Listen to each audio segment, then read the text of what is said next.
gece çalsa, gidip söylenmesen, kan ter içinde eğlensek, son benim hatırına.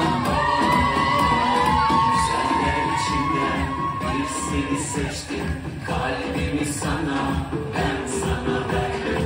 Güzeller içinden bir seni seçtim, kalbimi sana, ben sana verdim. Güzeller içinden bir seni seçtim, kalbimi sana, ben sana verdim. Güzeller içinden bir seni seçtim, kalbimi sana, ben sana verdim.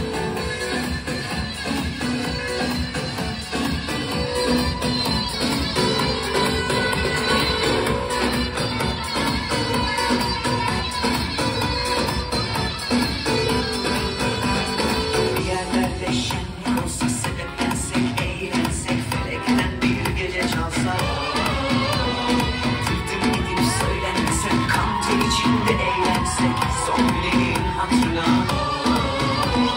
Güzeller içinden bir seni seçtim, kalbimi sana.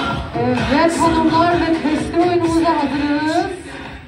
Dicle için gelsin büyük bir alkış hanımlar.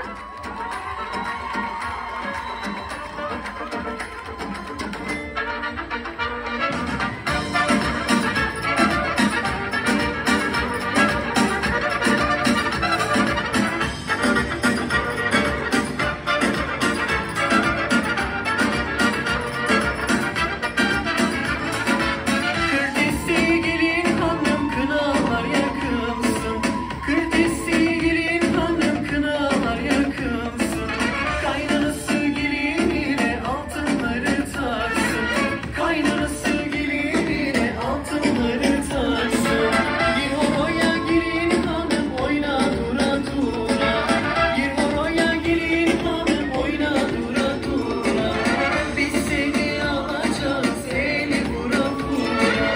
Biz seni alacağız eli vura vura.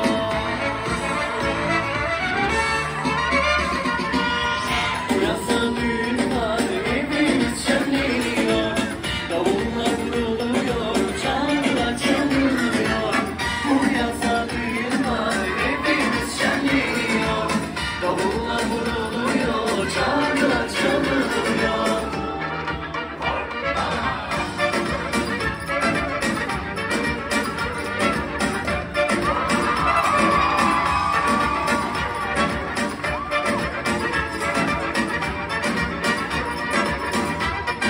Evet süper. Testi